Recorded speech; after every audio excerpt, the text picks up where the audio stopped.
the Death Knight of Anime here, bringing you my review for One Piece episode 862, and we pretty much got it, guys. We basically got the Sulong form animated.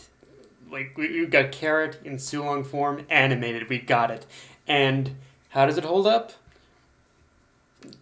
Toei, I gotta give you legitimate credit. You definitely did good. You did good in this one for sure. And I can only assume the direction that it's been going lately. But yep, Toei, nice going. Let's just go ahead and jump right into Carrot's transformation.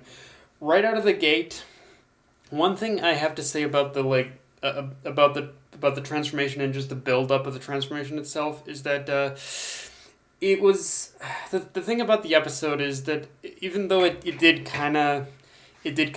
though the episode did kind of take its time in building up the transformation itself, it didn't wait until the end of the episode for the actual transformation to take place, which basically allowed us to get at least a good taste of what kind of power the Sulong transformation possesses, because needless to say, it's pretty damn epic, and the manga was and while I still believe that the manga version of this material was just amazing, I think because it was animated, I could almost feel just kind of the impact and the weight and just the overall power of the Sulong form, just that tiny little bit more. Like there pretty much isn't a huge difference on my opinion between the anime and the manga of the Sulong form in general, but yeah, just seeing this stuff animated, it made the impact just that slightly bit more like you can actually feel like the impact and just how powerful the Sulong form itself was in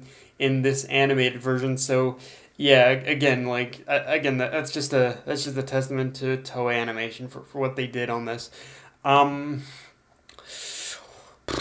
But yeah, and like I said, Toei to pretty much their credit, that they pretty much did a damn good job animating the whole thing. Honestly, I think it's just easier because the fighting of I think in a way, I know I'm gonna probably hit some people. I might get a little backlash for this one, but in terms of how like the Sulong form and Carrot fighting in this episode was animated, I think the art and animation on just the Sulong form in general, it was better than the Katakuri fight itself. Like, it was better than the Katakuri fight itself, and and don't get it twisted. I love the art and animation that's been going on in the Katakuri fight, but I think it's just because the Katakuri fight has needed to is kind of a very long fight, and it's needed to happen across multiple episodes. I think it's just kind of one of those things where or just the difference in how many in just this single episode compared to like multiple episodes, you can kind of see the difference in quality for sure in art and animation. And yeah, Toei it did just an overall amazing job. And which and I'll switch again. I like the Katakuri fight, but surprisingly, actually, one thing about, and while we're talking about the Katakuri fight, one thing that I found interesting about this episode is that like I said, the episode, it did a little bit of build up even before the actual Sulong form itself appeared, but the thing that surprisingly ended up feeling like the slowest part of the episode was actually the parts that focused on the Luffy versus Katakuri fight. Surprisingly, all the filler stuff that they added in order to build up the transformation, a good chunk of that it didn't feel it didn't feel slow at all. But the stuff that did feel slow was the Katakuri fight. So yeah, I'm not sure what to think about that, but yeah, overall, like, what more can I say, Toei? You just I give you an A, an A. I give you around a B plus to basically to at least around an A plus in terms of in terms of the adaptation of Carrot Sulong form. You did good, Tilly.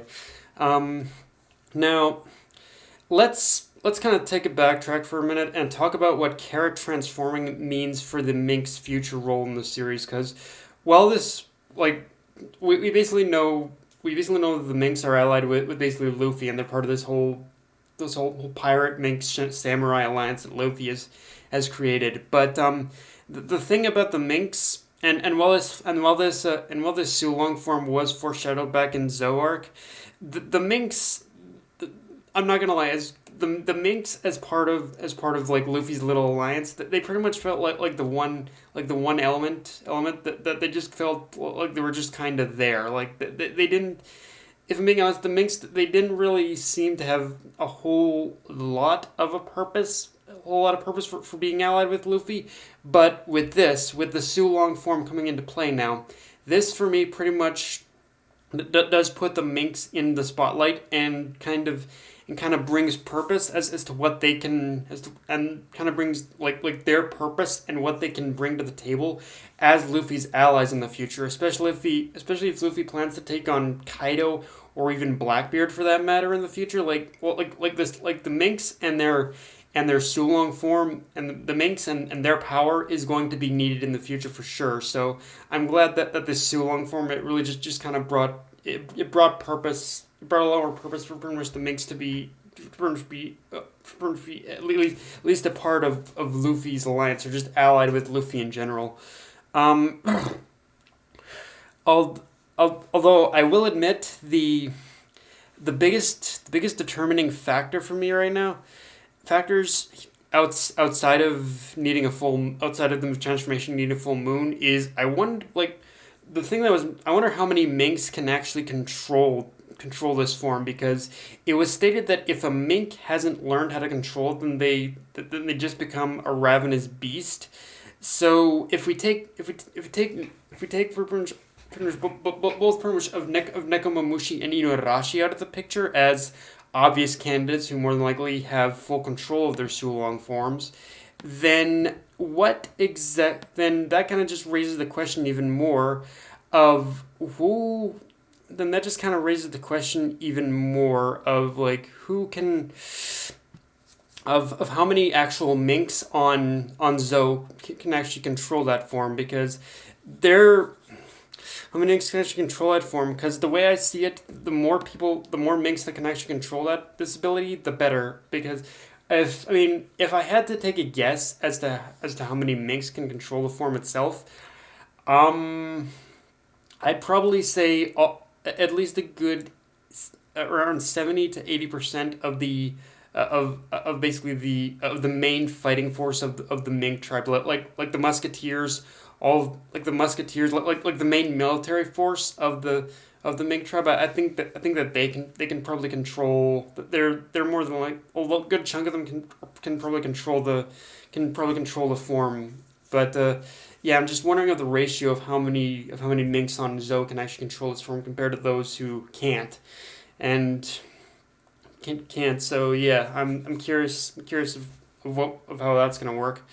Um, and getting back to Carrot, one thing I really enjoyed about the way that Carrot was fighting Daifuku and his fleet in this episode is that we actually got to see the strength of this. Is that on top of giving us like a good idea of the strength of the Sulong form, um, we also got to see how strategic Carrot herself is when she starts using Daifuku's own strength against him. So it's one of it was very simple, but it was also a clever plan on on on Carrot's part, and yeah, just it was just great to see, and it just goes to show that when you combine Carrot's, like, I guess, strategic mind with her Sulong powers, like it's a deadly combination for sure. Um, uh, and it's something that, to be honest, I don't think we've gotten enough of through this arc. I've loved Carrot's like happy go lucky side, but I love to see like her more battle hardened side for sure. Um, And yeah, like I said, the rest, like honestly, like pretty much Carrot and her Sulong form. That was pretty much the stuff that defined this episode. There wasn't really a whole lot else to this episode to talk about. Um, I will say one. I will again one thing I will say is that well, like I said the one thing I will say is that like I said the pretty much the Katakuri and Luffy fight, those to me, again, like I said, those were the slowest parts of the episode. However, one thing I will say is that we definitely got a setup for pretty much that Luffy's about to go all in, and that he seems ready and prepared to basically start in order to start fighting against in order to starting fighting against Katakuri, and even starting to try and he's gonna try and start to learn from here, like Katakuri's power of predicting the future. So yeah, I think with the Katakuri fight, we've entered the second stage or third stage of it now, where Luffy's like he's ready to learn to control his observation hockey in the sense of predicting the future now. So that should be interesting. But yeah, guys, that's my review. If you enjoyed the video, like, comment, subscribe. Follow me on Twitter, Facebook, and Mr. Crunchyroll. Death Knight of Enemy, signing off. Later, guys.